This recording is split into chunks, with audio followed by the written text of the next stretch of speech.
So hello friends, welcome back to another new video. तो आज का वीडियो का बहुत ही ज़्यादा इंटरेस्टिंग रहने वाला है, क्योंकि इस वीडियो में आपको बताने वाला हूँ कि कितने मार्क्स पे आपको कितने जो परसेंटाइल है वो मिल सकते हैं। तो वीडियो पूरा एंड तक देखते रहिए। एंड अगर आप चैनल पे न्यू हो गाइस तो सब्सक्राइब जरूर से कर लीजिए, ताकि आपको एडमिशन प्रोसेस से रिलेटेड सारे जो अपडेट्स है वो टाइम टू टाइम मिलते रहे। तो कितने मार्क्स पे आपको कितने परसेंटाइल मिल सकते हैं गाइस, ये तो मैं आपको इस वीडियो में बताऊंगा। बट उसके पहले गाइस आपको ये जरूर जान लेना चाहिए कि यहाँ पे परसेंटाइल और परसेंटेज में क्या जो डिफरेंस है वो रहता है। आपका गाइस जब सीईटी का रिजल्ट लगेगा तो वो जो रिजल्ट है गाइस वो परसेंटाइल के फॉर्म में जो है वो लगता है, ना कि परसेंटेज के फॉर्म में। ठीक है। एंड इसी में बहुत सारे जो स्टूडेंट्स हैं वो कंफ्यूज हो जाते हैं। एंड काफ़ी सारे लोग जो है वो हैरान भी हो जाते हैं कि यार मैं तो सोचा था कि कम मिलेंगे तो ज़्यादा कैसे मिल गए, कोई सोचता कि मुझे ज़्यादा मिलने चाहिए थे, कम कैसे मिल गए। ऐसे बहुत सारे कन्फ्यूजन होते हैं। तो पहले मैं आपका ये जो छोटा सा कन्फ्यूजन है वो दूर कर देता हूँ। तो देखो गाइस, जो परसेंटेज है वो हमारा एकदम सीधा सीधा चीज़ रहती है। सपोज हमारा 200 मार्क का पेपर था, उसमें से अगर हमें 100 मार्क्स मिले तो हमें डायरेक्ट 50% जो है वो मिलेंगे। ठीक है। बट परसेंटाइल का जो खेल है वो ऐसा नहीं होता है। इसमें बहुत सारी और भी जो चीज़ है वो होती है। सपोज एक स्टूडेंट ऐसा है जिसने 200 मार्क के पेपर में उसे 100 मार्क्स जो है वो मिले, तो उसे गाइस जो परसेंटाइल है वो 90 to 95 के आसपास भी जो है वो मिल सकता है। जी हाँ गाइस, ऐसा भी होता है। तो परसेंटेज और परसेंटाइल में जो है वो बहुत बड़ा डिफरेंस होता है। यहाँ पे डायरेक्ट मार्क्स देके जाते हैं एंड कितने में से इतने मार्क्स मिले वो मल्टीप्लाई बाय 100 डायरेक्ट हमारा जो परसेंटेज है वो निकल जाता है। बट परसेंटाइल में काफ़ी अलग प्रोसेस होती है। उसमें देखा जाता है कि उस शिफ्ट का कौन टॉपर है, शिफ्ट टफ थी या फिर इजी थी, फिर नॉर्मलाइजेशन वगैरह लगता है। एंड फिर उसके बाद जो परसेंटाइल है वो निकलता है, उसमें कितने स्टूडेंट्स थे और भी बहुत सारी चीज़ें देखते जाती है। एंड फिर जो हमारा परसेंटाइल है वो निकलता है। ठीक है। तो इसमें गाइस कुछ इंपॉर्टेंट चीज़ें देखी जाती है, वो भी मैं आपको बता देता हूँ। सबसे पहले तो डिपेंड करता है कि आपकी जो शिफ्ट है वो कैसी थी।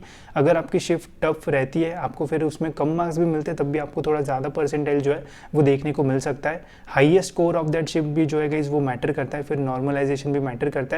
अगर टफ रहती है तो फिर उसमें नॉर्मलाइजेशन होता है, अगर इजी रहती है तो उसमें भी नॉर्मलाइजेशन होता है।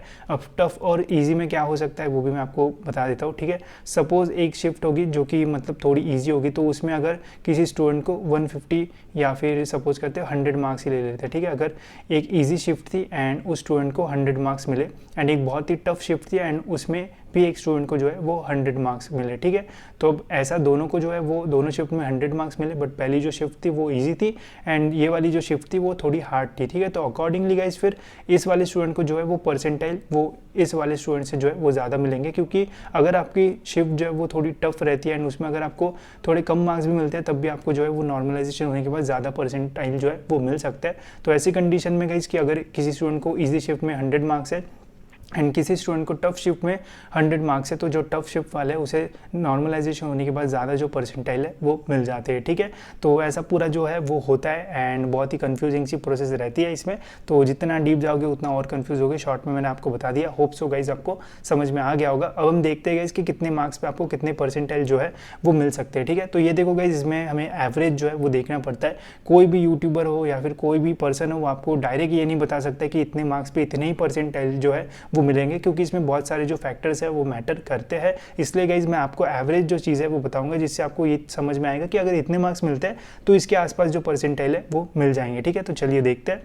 तो सबसे पहले आप देख सकते हो गाइस, जिन भी स्टूडेंट को 160 या फिर 160 अबव मिलता है तो बहुत ही बढ़िया ये जो स्कोर है वो रहेगा एंड बिल्कुल आप टॉप कॉलेजेस के लिए जो है वो टारगेट कर रहे होंगे। एंड अगर आपको 160 प्लस मिलते हैं तो आप इजीली जो है वो 99.50 के ऊपर जो है वो जा सकते हो। ठीक है।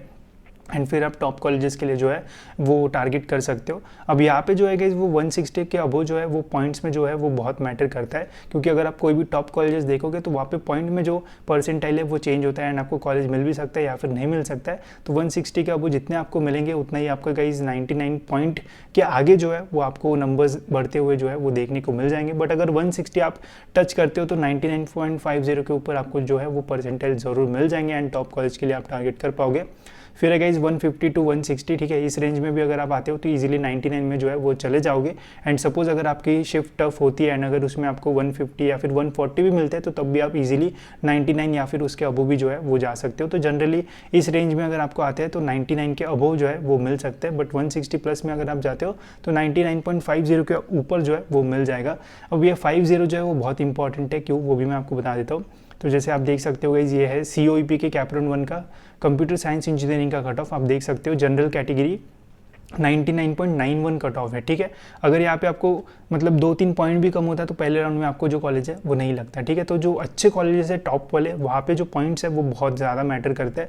आप देख सकते हो एससी में भी यहाँ पे फिर पॉइंट में जो है वो कम हुआ है, 99 तो कॉन्स्टेंट है, बाकी पॉइंट में जो चेंज है वो होता है, ठीक है। तो पॉइंट्स बहुत मैटर करते हैं। फिर नेक्स्ट अगर हम देखते हैं गाइस, अगर आपको 130 to 150 के रेंज में मार्क्स मिलते हैं तो आप 98-99 के आसपास जो है वो ज़रूर जा सकते हो।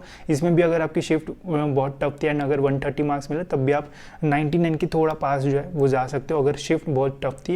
एंड अगर सपोज आपकी शिफ्ट बहुत ईजी थी एंड अगर आपको 150 मार्क्स मिलते हैं तब भी आप 98 to 99 की रेंज में जो है वो जा सकते हो, ठीक है। तो ये थोड़ा रेंज वाला पार्ट है, इसमें हम एकदम स्पेसिफिक नहीं बता सकते, कोई भी आपको नहीं बता सकता। अगर वो बोल रहा है कि नहीं ऐसा ही होगा तो वो गलत है, क्योंकि ये सारी चीज़ें में बहुत सारे अलग अलग फैक्टर्स होते हैं, अलग अलग शिफ्ट होती है, उसमें नंबर ऑफ स्टूडेंट देखे जाते हैं, टफनेस वगैरह देखे जाते हैं, फिर परसेंटेज निकलता है। तो कोई भी आपको स्पेसिफिक नहीं बता सकता है, कोई भी आपको बताएगा तो रेंज में ही बताएगा।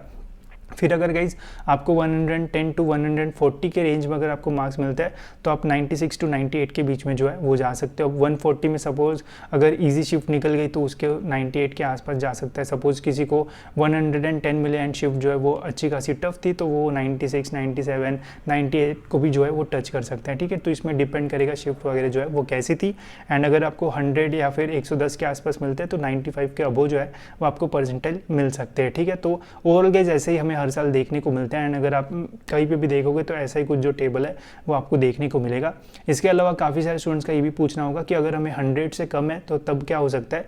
देखोगे जितना आप नीचे जाओगे उतने ही नंबर ऑफ स्टूडेंट जो है वो बढ़ते जाते हैं, ठीक है। इसका एग्जाम्पल अगर मैं आपको दूँ तो आप देख सकते हो मेरे पास और एक ये है यहाँ पे, तो ये है इस पिछले साल की मेरिट लिस्ट, इंजीनियरिंग की फाइनल मेरिट लिस्ट है, ठीक है। तो जिन स्टूडेंट्स को 100 परसेंटाइल मिले थे उसमें 4 स्टूडेंट थे, ठीक है। जिन स्टूडेंट्स को 99.99 से लेके तो 99 परसेंटाइल थे उसमें 1600 स्टूडेंट थे, ठीक है। तो आप देख सकते हो जो नंबर है वो कितना बढ़ रहा है। फिर 98.99 से लेके तो 98 के बीच में 1800 के आसपास स्टूडेंट थे, ठीक है। फिर 97.99 से 97 परसेंटाइल के बीच में 1884 स्टूडेंट्स, ठीक है। जितना नीचे जाओगे उतने नंबर ऑफ स्टूडेंट जो वो बढ़ते जाते हैं एंड फिर आपका जो रैंक है वो नीचे नीचे जाएगा। तो जितना नीचे जाओगे उतना ही रैंक आपका कम हो गया एंड उतना ही अच्छा कॉलेज मिलने के जो चांसेस है वो कम होते जाएंगे। तो अगर आप 100 के नीचे जाते हो, ऐसा हमें देखने को मिलता है कि जिन स्टूडेंट्स को 90 या फिर 100 के आसपास मार्क्स रहते हैं वो ईजिली जो है वो 90s के अंदर जो है वो आ जाते हैं, ठीक है। अगर आपको 90 से लेके तो 100 मार्क्स के बीच में है तो किसी को 90 परसेंटाइल भी मिल सकते हैं अगर उसकी ईजी या फिर मॉडरेट शिफ्ट है। अगर उसमें भी टफ शिफ्ट है आपको 90 से लेके तो 100 के बीच में मार्क्स मिलते हैं तो आप 92, 93, 94 के आसपास भी जो है वो जा सकते हो, ठीक है। वो डिपेंड करेगा शिफ्ट कैसी थी एंड ओवरऑल उसका टॉपर कौन था, उसमें नंबर ऑफ कितने लोग थे, उन सारी चीज़ों के ऊपर, ठीक है। फिर कहीं जो 80 to 70 वाली रेंज है या फिर जो 90 to 80 वाली रेंज जो होती है ना, ये मतलब बहुत ही अनप्रेडिक्टेबल जो रेंज है वो होती है। इसमें बहुत मैटर करता है शिफ्ट एंड ये बाकी सारी चीज़ें। मैंने अभी ऐसे काफ़ी सारे एग्जांपल देखे हैं जिन स्टूडेंट्स को आंसर की में वो देखते हैं कि उन्हें 90 मार्क्स मिल रहे हैं एंड जब रिजल्ट लगता है तो पता चलता है कि यार उन्हें 90 to 93 परसेंटाइल आ रहे हैं, ठीक है। कुछ स्टूडेंट्स ऐसे भी मैंने देखे जिनको 95 मार्क्स मिल रहे थे आंसर की में एंड उनको परसेंटाइल जब उनका ये लगा रिजल्ट तो उनको 87, 88, 89 ऐसे परसेंटाइल जो है वो मिले थे, ठीक है। तो ये बहुत अनप्रेडिक्टेबल होता है। 80 to 90 के आसपास आप जो है वो 90 के आसपास 90 परसेंटाइल के आसपास जो है वो रह सकते हो एंड कभी कभी अगर लक वगैरह अच्छा रहे एंड थोड़ी हार्ड शिफ्ट रही तो उसमें आपको और अच्छे जो परसेंटाइल है वो भी मिल सकते हैं। फिर जितना नीचे जाओगे उतना नंबर ऑफ स्टूडेंट्स बढ़ेंगे एंड उतने ही ज़्यादा जो है वो आपको फिर परसेंटाइल कम जो है वो होते जाएंगे, ठीक है। बट मेनली अगर आप इस रेंज में हो तो आपको अच्छे कॉलेजेस जो है वो मिल सकते हैं। कौन से अच्छे कॉलेजेस है ये भी मैं आपको जो है वो आगे बताऊंगा एंड जब मेरिट लिस्ट आएगी तब मैं आपको ये भी बताऊंगा कि इस साल जो कट ऑफ है वो बढ़ेगा या फिर कम होगा। वो कैसे, वो मैं एनालिसिस करके आपको बताऊंगा कि कैसे मैंने किया, उससे भी आपको जो है वो काफ़ी हेल्प होगी, ठीक है। तो इस वीडियो में इतना ही गाइस, होप्स आपको ये वीडियो इन्फॉर्मेटिव लगा होगा एंड ऐसे वीडियोज़ के लिए इस चैनल को सब्सक्राइब करके बेल आइकन जरूर से दबा देना ताकि आपको टाइम टू टाइम सारे जो अपडेट्स है वो मिलते रहे।